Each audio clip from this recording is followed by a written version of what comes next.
Banda vai, banda vem. Foi nas apresentações colegiais do Teatro João Caetano que surgiu um grupo de rapazes que mudou o curso da história. Nós, as meninas do Teenager Sings, cantávamos bem, mas tocávamos mal. Eles, os meninos de Wooden Faces, tocavam bem, mas não cantavam. Garotas do Liceu Pastor versus garotos do Colégio Rival, o Caetano de Campos. O campo de batalha para as duas bandas era perfeito. O ódio mútuo durou algumas apresentações.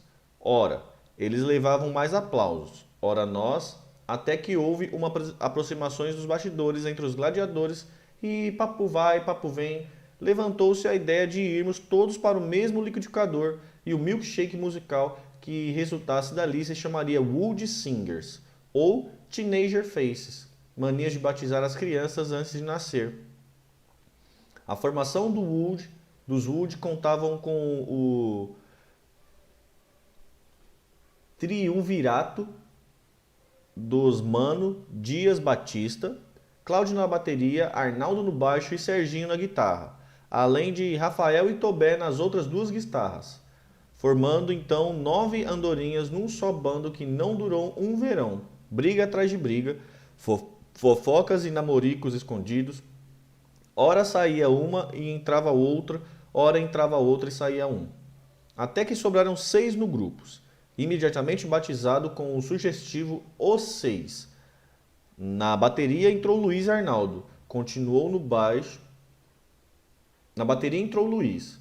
Arnaldo continuou no baixo, Serginho numa guitarra e Rafael na outra. No lugar das outras 3 teenage entra Mog, namoradinha de um deles. Fingia que cantava porque era bonitinha.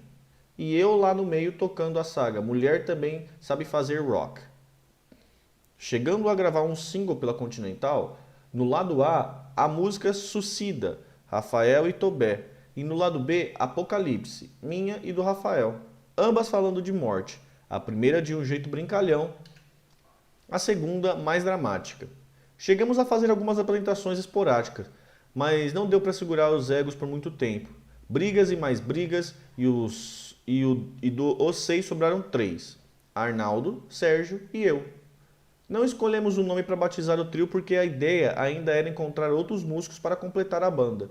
Mesmo assim, nos reunimos na casa do Mazo, na Pompeia, para ensaiar vocais, cifrar músicas de outros e trocar figurinhas com o Cláudio, que então só se dedicava a construir instrumentos e amplificadores. Fiquei chapa da família Dias Batista. A casa deles eram muito mais liberadas do que a minha. A mãe pianista, o pai cantor amador de ópera e secretário particular de Ademar de Barros facilitavam a baderna 24 horas por dia, 7 dias por semana. Os 5 membros da família sofriam de rinite, respiravam pela boca. Babavam muito e cuspia quando falavam. Arnaldo e Cláudio tinham motos e eu meio que remetia a essa boyzice deles à juventude transviada. Apesar de Arnaldo ser fisicamente a cara do Sal Mineo, e não de James Dean, economizei uma graninha dando aulas particulares de inglês para crianças e comprei uma Java de segunda mão, tipo moto lambreta para principiantes. E tentava alcançar os motoqueiros da Pompeia com as suas triunfos, né, verdade.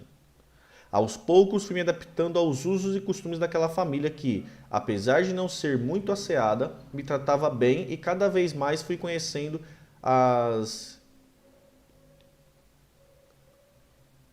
idiosincrasias deles. Cláudio, o mano mais velho, apelido Té, era o mais bonito. Alterofilista, gênio da eletrônica, rei do bullying. Um dia, alguém chegou à oficina dele na garagem de casa trazendo um cassete com um misterioso efeito de guitarra.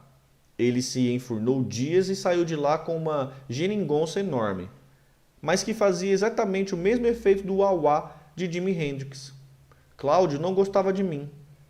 Eu não o reconhecia como gênio apesar dele ser. Pura birra. E eu gostava menos ainda dele por estar sempre conspirando para minha expulsão do bando.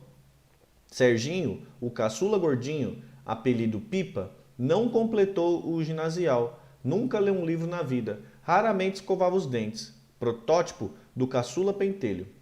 O Sancho Pança do mano mais velho. O Sancho Pança do mano mais velho. Em compensação, tocava a guitarra com incrível rapidez e precisão, algo circense até.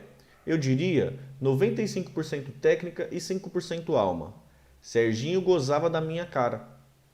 E eu da dele. Coisas de irmão mais novo. Digamos que rolava um não camaradagem insuportável entre nós. Arnaldo, o do meio, apelido Cry, era o mano com quem desde Wooden Faces eu me relacionava melhor. Engraçado e meio tímido, tomava meu partido na maioria das vezes. Tudo bem que não era nada cavalheiro, eu também não era nenhuma dama. O que eu mais valorizava nele era o tratamento de igual para igual, me apresentando macetes do mundo masculino que eu já admirava no meu pai.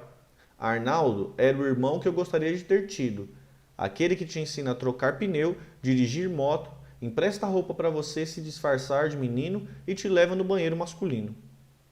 Começamos a namorar quando o seis virou trio. Ele passou a me buscar na escola e minhas colegas ficavam encantadas vendo carregar meus livros enquanto íamos a pé até a minha casa de mãos dadas. Eu, The Girl Next Door, ele, The Boy on the Block, tão anos 60, aquela coisa de puppy love. Para tirar a prova de que éramos mais do que apenas bons namoradinhos, planejamos desvirginar um ao outro no porão do casarão quando a família fazia feira. Rolou um certo desconforto diante da falta de experiência com os nossos corpos nus, e a primeira vez não deu a liga que esperávamos. Na verdade, foi decepcionante. Talvez nas próximas vezes, com ambos menos apavorados, pudéssemos enfim ser o Bonnie e Clyde do rock. Paralelamente, aconteceu também de não ter rolado o sanguinho no lençol, como prova da minha virgindade. O que no meu caso foi por conta daquele episódio da maldita chave de fenda, do maldito técnico da máquina de costura, da minha mãe enfiada na minha maldita vagina quando eu tinha meus malditos 6 anos de idade. Arnaldo ficou atordoado quando contei o episódio. Foi solidário, mas não teve pena de mim. Achou rock and roll o jeito que perdi a virgindade. Fofo. Das vezes seguintes que tentamos transar, também foi broxante. Eu sentia nojinho das babas dele, que por sua vez confessou que comigo era bem menos emocionante do que com uma boneca inflável. Apareceu um novo olhar entre nós. Afinal, por que precisávamos trepar sem tesão? Resolvemos então acatar o ditadinho. Minha melhor amiga é um homem, meu melhor amigo é uma mulher. E dane-se o mundo. Para todos ao redor continuávamos a fazer o papel de pombinhos apaixonados que não se desgrudavam. Éramos apaixonados sim, mas pelo nosso grude cúmplice e divertido, dando a entender aos amigos que o sexo entre nós era muito selvagem. Cláudio se dizia melhor que Stradivarius, Sérgio se dizia melhor que Jimi Hendrix, a mãe se dizia melhor que Chopin e o pai se dizia melhor que Caruso. Arnaldo contemporizava debochando deles por trás e ao mesmo tempo se achando o patinho feio no quesito genialidade. Tese com a qual nunca concordei. Na verdade, era o único sui generis. Eu o protegia do antidiademarismo do meu lado e ele do antijanismo do dele. Da série Motechio versus Capuleto Tropical, sendo que nós, Romeu e Julieta, achávamos tal rivalidade política bem oportuna. Na casa dele eu me fazia diademarista, e ele na minha se dizia janista. Mentiras sinceras interessavam para apaziguar os ânimos políticos de cada família. Trio Parada Dura. Mesmo sem nome, o trio fazia apresentações aqui e ali. Nada que rendesse muita grana, mas valia pelo exercício de hobby, uma vez que ainda estudávamos. Para transportar nosso equipamento, o made até as festinhas, barzinhos e domingueiras onde nos apresentávamos, fizemos uma vaquinha e compramos uma terceira mão a Dirce, a Kombi logo promovida a lar docilar quando íamos acampar. A gente mesmo montava e desmontava os equipamentos. Eram nossos próprios Rhodes.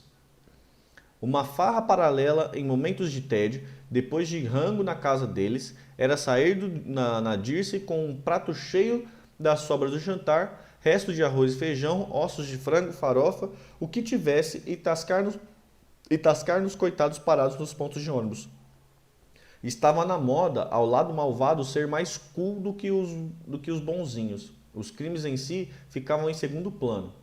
Éramos fãs de Ronaldo e Cássio, os assassinos da Aida Cury, que usavam óculos de Ray-Ban, que Charles Manson, um popstar fã dos Beatles, do Bandido da Luz Vermelha, um herói do povo, do Chico Picadinho, nascido na Vila Velha e que poderia fazer às vezes de um vilão do Batman. E por aí vai. Houve também a fase de atirar rojões dentro das farmácias e bancas de jornais. Outra gracinha era emparelhar a Kombi e exibir nossas bundas na janela. Como o pai dos mano era secretário particular do Ademar de Barros, se rolasse uma encrenca de algum guardinha pegar Dirce no flagra, a frase milagrosa que sempre nos salvava era: "Você sabe com quem está falando? Somos filhos do Dr. César Batista, secretário particular do governador." Para combinar com a pobreza de espírito dos nossos desacatos infantiloides, batizamos o trio com o infeliz nome Os Bruxos.